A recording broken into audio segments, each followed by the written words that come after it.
Greetings, ladies and gentlemen, and welcome to part 10 of the Ape Escape playthrough. Ape Escape 3, excuse me, playthrough. Hope you guys are having a great day so far. And in this part, this stage right here is going to take up the majority of the part, if not all of it. Because it is a huge stage dealing with being in the air. So yeah, folks, this stage right here, if you have a deep fear of, what do they call it, pits, then this stage right here is gonna make you a little nervous. I don't have a fear of pits as far as when it comes to platformers, but this really did make me uneasy. So that's why I have my Sky Flyer. It's gonna be all hands on deck with that thing, like a majority of the time while I have it. It's gonna be dealing with this. But yeah, it's gonna be dealing with planes and being up in the air, and not only that, yeah, you're in the air for the majority of the time, but not only that, you're switching from plane to plane, and you're gonna be in some of the planes for some time, and then you'll go back outside into the air. It's just a mess. You'll see what I mean when we eventually get into that. And this monkey is wearing a pair of blue pants. What I should have did is just equip either the Miracle Ninja or equip either the super hoop to catch this thing, because this thing is just gone. But yeah, that's what I'm doing now, just equipping that just to get it out there. And yeah, I hate when you do that. Sometimes you'll be trying to select the transformation that you want, but you end up getting the one you don't because you're moving through the list too fast. Yep, so yeah, like I stated before, like when it's dealing with the speed monkeys, you want to have either of those two on deck, because it's going to make it a heck of a lot easier. As you see before, if I was trying through any other method, I was failing miserably. So you want to make sure you do that. Yeah, folks, I'm doing fantastic today, if not a little tired, you know. We all go through the struggles and whatnot. It seems like me more than others. But I can't help that, you know, sometimes. I'm trying not to sound too boring for you folks, because I remember the first video I had on here. Oh man, that video was an embarrassment. And not only that, it was just me and doing my, what my friend called my, what is it? What is that voice? The Clear Eyes guy, I think? Or something like monotone. Bob Ross, yeah, Bob Ross.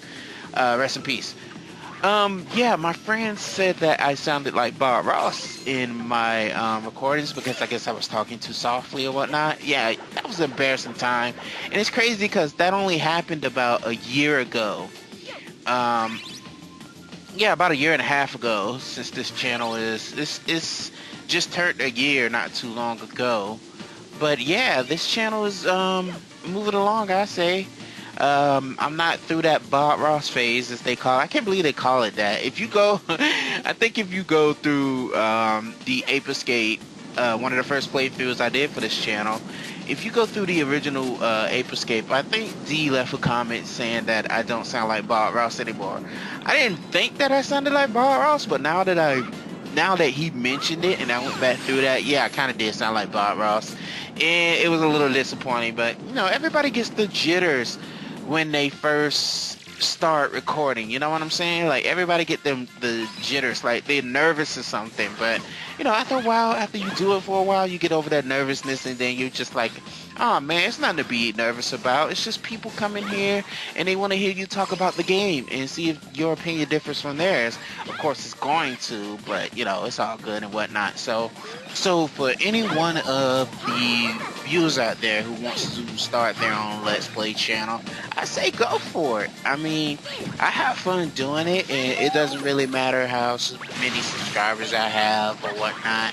I just have fun doing this, and it gives me a chance to communicate with anyone who might be listening out there and who are striving to do a Let's Play or just trying to get an opinion of the game.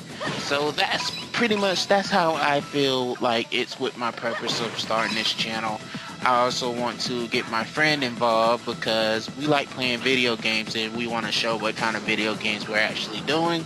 And we've already made some upcoming plans on video games that we're actually going to get to, and they're going to be pretty much recent video games. So we can try to get more people involved in what we're doing and stuff like that. So it's gonna be pretty cool. I'm pretty excited about the upcoming months, and I hope you are too, folks. I really am. But anyway, as I stated before, this stage right here is pretty big.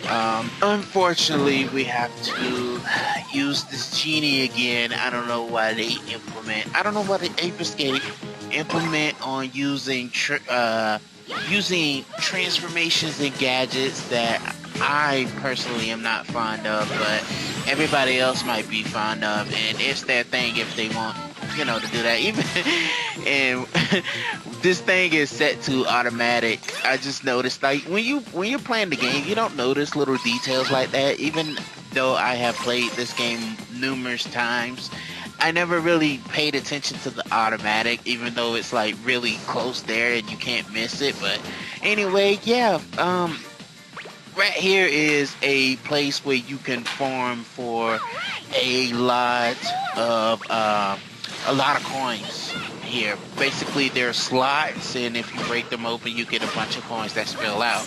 So, like I stated before, this game has a lot of places where you can farm for coins if you need to power up your stuff later on. As you can kind of see what I'm doing right now, just all those coins pouring out of this machine right here, and that was just a couple of them. So if you keep doing it repetitively, I went from 500 to about 700 in that quick of an amount of time. And yeah, you thought you was gonna escape me, but nah. The only thing that really kind of bothers me about the transformation is the time limit. I know, like, if they, or at least increase the time limit from 30 seconds to a minute, that would have made it a little better, but I guess they didn't, because the transformations are kind of a broken mechanic. So I guess they didn't want it to, you know, stay like that or whatnot. So I guess they seen 30 seconds was enough time for you to do whatever you needed to do within the transformation itself. I don't know. I'm not the developer, so yeah. So basically, what we're doing here is we're just making our way towards the next stage right here. If you can see it around, well, not a stage, but little island platform. As you can see it beyond the horizon right there is our destination where we need to be. And I believe that blimp that you see right there at the bottom is going to rise up when we press the switch. So we'll be able to move on with the destination we have. And I'm not even going to waste any time. Let me just transform right quick, because I don't want to put up a struggle, and he still was able to get me with his missiles after he even disappeared. But yeah, this little area right here within this blimp is our next destination where we're going to be. So as I stated before, yeah, it's this stage is pretty big because of the transitions that it gives you. So yeah, we're on top of that blimp right now, or at least close to it. And yeah, as I stated before, it's the stage inside is very big. I want to excuse me for that. I was just taking a sip out of my water here, because talking like this is very exhausting for some people, but yeah, that was revenge, man. That thing is so annoying. It really is. So the first thing you want to do is at least clear out this area right here before you get into that tank, because if you don't, you may have a hard time getting on top and get where you need to go within the tank. You'll see in just a moment here. I'm just being greedy and farming for some coins here because I stated before, you're gonna need every one you get. But anyway, yeah, make sure you clear those guys out, and then once you do that, you'll be able to take control of this tank. Controlling the tank isn't hard. The controls are a little inverted, and thank goodness that robot didn't notice me. But yeah, the controls are a little, it's a little odd. You know, forward is forward, and you use the left analog stick to control the robot, and the right one to kind of stir it. So the right one, the left analog stick is forward, and the right analog stick is to move. So you gotta use those two in conjunction with each other. And also want to make sure you put the freaking platform at the top before it falls down. But yeah, you want to take care of these enemies that hang. I can't get my words out. Geesh. You want to make sure you take care of any monkeys or enemies that's in your way, because they're gonna bother your progress, and you'll have to. They'll blow your tank up if you're in it, and then you'll have to end up getting a tank again. So Yeah, but there are spots within the floor that the tank can respawn to, and I'll point it out when we eventually get to it because we're about to come up on one really quick anyway. So yeah, as I stated before, tank controls are tank controls, so you know, just try your best to deal with it. But yeah, you only need the tank for to blow down these doors, and it's kind of a see that gray spot right there? That spot right there. That spot is where, in case your tank blows up for any reason unnecessary, like either getting blown up or either get yourself torched by these flames right here, exhaust fumes. For any reason your tank blows up, you can respawn from that spot or any spot that looks like that at all. You can go ahead and do that. If something happens to your tank, but you want to try to keep it as long as you can because you're gonna not only for the doors, but you're gonna encounter monkeys that are gonna be in kind of robot machines of their own. You'll see what I mean. And here's another spot in case it gets blown up. And the reason why is because of these guys. As soon as you blow open that door, they notice you. But like I stated before, the quickest way to take care of these guys is not to head them head on. It's just hit them. Go ahead and hit them with the transformation. Any transformation that deals attack will take care of these guys. And personally, the fantasy knight, because these guys have kind of a combo, twisted combo with that. So you want to make sure that you have the fantasy knight to take care of them if you want, or you could do it the slow way with the tank. So I think with the tank, these guys take less punishment. With the tank. Yeah, so the reason why I stayed on the tank as long as I did is because that that door that was in the way to block the exit, I wanted to get that out of the way because I'm not sure if the transformation, I should have tried it, but I'm not sure if the transformation could hit through that. I'm pretty sure it could though, but I didn't want to risk, you know, anything else. But yeah, and you see I've already got a nice little stack of coins right there, 879 already. And just moving along. Got 3 more monkeys to catch in this stage, and then that's it. But yeah, as I stated before, we're not even like, I say we're about a third of the way done with this stage. Maybe a little more.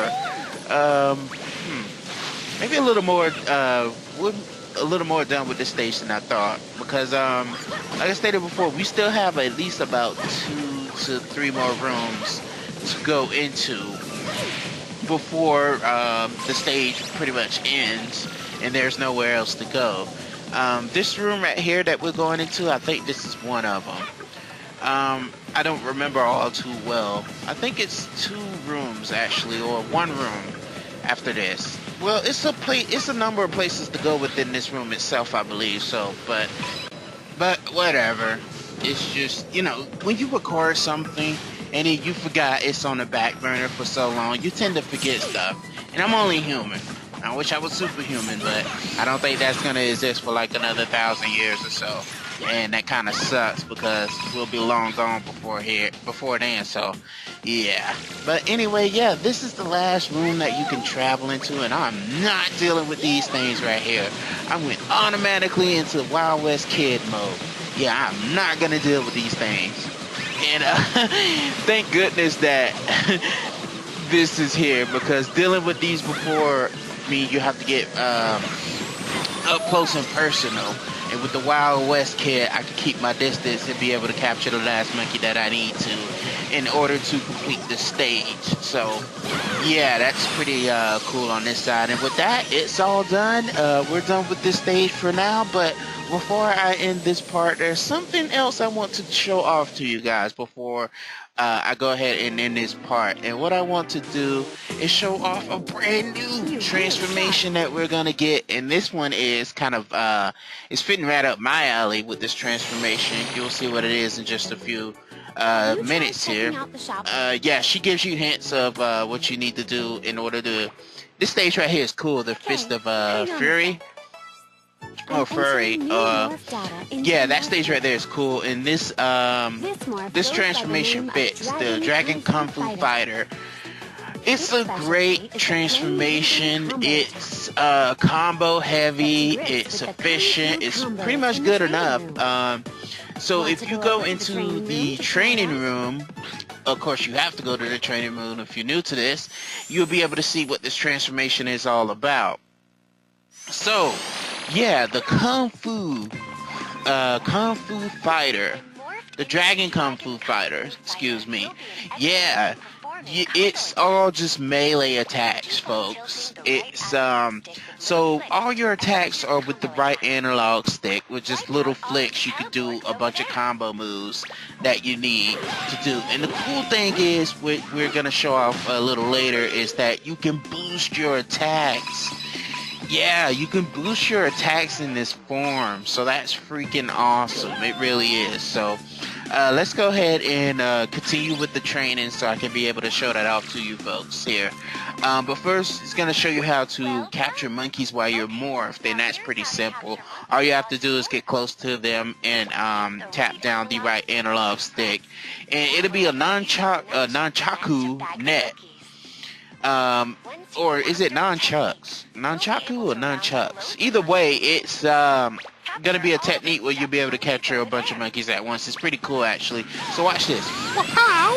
Yeah, that's pretty cool right there. That's pretty sick, actually. But yeah, with this, you also get special panels that you get to kick down, which is, it's kind of tacky, I want to say at least, but you can only activate it by getting close to it and pressing the right analog stick. So yeah, it's kind of, you can use any move. Like, you don't have to be, like, you can even dive kick like that, and it'll be able to open as long as you're in this form. But the music's okay with this. But now she's gonna teach you about your special powers, which is the special willpower that you get. When you rotate the right analog stick, it's gonna be like you're bursting out a heat of energy. You'll see what I mean. Watch this. And with that, you'll be able to, I say it's like a power up in your attacks and stuff like that. So it's really useful if you find yourself surrounded by monkeys that you want to capture and weaken first. But yeah, folks, that's gonna do it for this part. So I hope you guys enjoy. Until next time, take care, folks, and I'll see you in the Fist of Fury.